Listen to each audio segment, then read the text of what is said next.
दोस्तों, क्या आपका बच्चा आपसे बहुत ऊंची आवाज में बात करता है, हर बात का पलटकर जवाब देता है और आप उससे भी ऊंची आवाज में उससे बात करते हैं, बस शोर ही शोर होता है, नो सॉल्यूशन।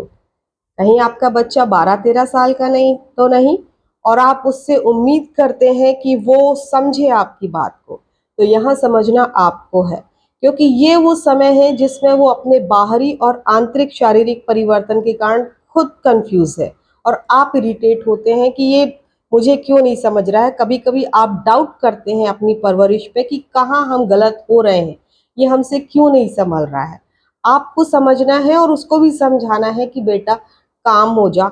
और आप जब रिस्पेक्टफुली कामली बात करेंगे तो मैं भी आपसे सुनूंगी आपकी बात और आप अपनी प्रॉब्लम मुझसे शेयर कर सकते हैं कि तुमको क्या प्रॉब्लम है, पढ़ाई में क्या हेल्प चाहिए, आपको ट्यूशन चाहिए या आपको खाने में क्यों आप इरिटेट हो रहे हो। और आपको समझना है कि हमें शांत हो जाना है, क्योंकि इस एज में कुछ भी आप 12 और 13 एज में आप किसी लॉजिक और व्हाट इज राइट और व्हाट इज रॉन्ग की आप नहीं एक्सपेक्ट कर सकते हो। ये वो एज है, ना वो बच्चा है और ना वो बड़ा है। हाँ, 19 ईयर्स बेटे से या बच्चे से आप बोल सकते हो और वो आपकी बात समझेगा, क्योंकि वो डेवलप हो चुका है उसका दिमाग की ये मम्मा क्या कह रही है, और मैं शांत होकर पूछेगा भी मम्मा क्या हुआ।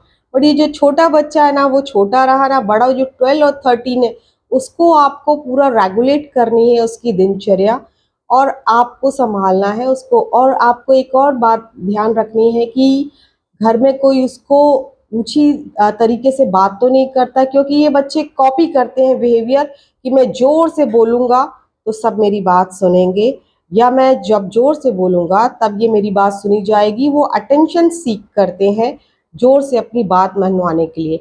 बट आपको उतनी ही जोर से बात नहीं कहनी है, बस आपको पॉइंट रखना है कि ये करना है और ये ऐसे होगा। ज़्यादा लंबी बहस में आपको नहीं पड़ना है।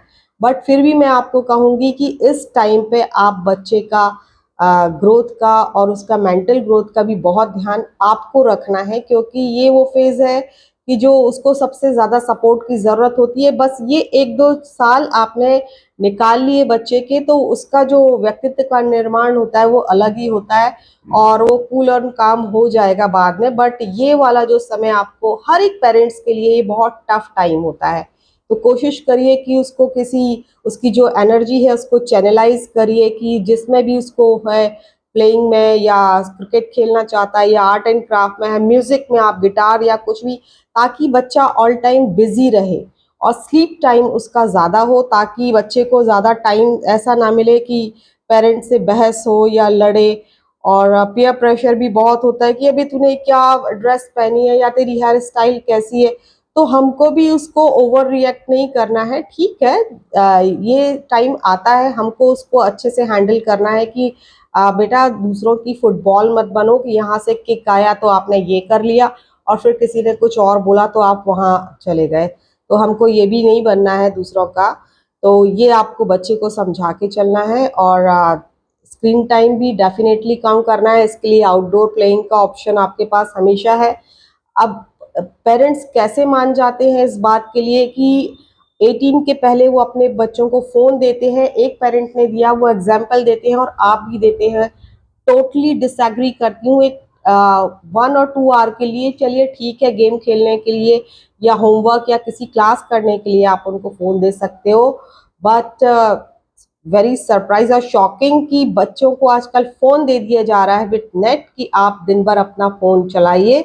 और तो इसके ये साइड इफ़ेक्ट्स होंगे ही कि वो इरिटेशन होगा उन्होंने, क्योंकि वो अब स्क्रॉल करते करते एक अलग ही उसमें पहुंचते। ये तो मैं नहीं कहूँगी वो क्या देख रहे हैं इसके कारण इफेक्ट है, बट हाँ, स्क्रीन टाइम ज़्यादा होने के कारण उनको मेंटल बिहेवियर उनका बहुत ज़्यादा चेंज हो रहा है और इरिटेशन भी इसी कारण है, क्योंकि वो टाइम बहुत सारा अपना निकाल देते हैं। और कुछ पेरेंट्स को ये बाद में पता पड़ता है कि जब वो लैक कर जाते हैं अपने करियर में कि हमको ये चीज़ नहीं देनी थी। जहाँ स्ट्रांग होना चाहिए वहाँ पेरेंट्स नहीं होते हैं और कुछ अलग ही चीज़ों पे वो जिद करते हैं। तो प्लीज़ आप ये देखिए कि हमको बच्चे को कैसे कन्विंस करना है कि हम उसको स्क्रीन टाइम कम कर लें या फ़ोन ना दें। आप 12th क्लास के बाद ही उसको फ़ोन दीजिए, इसको प्रेफर करिए कि 1-2 आवर के लिए ठीक है, आपकी भी जो भी नीड है आप इसे कर लो।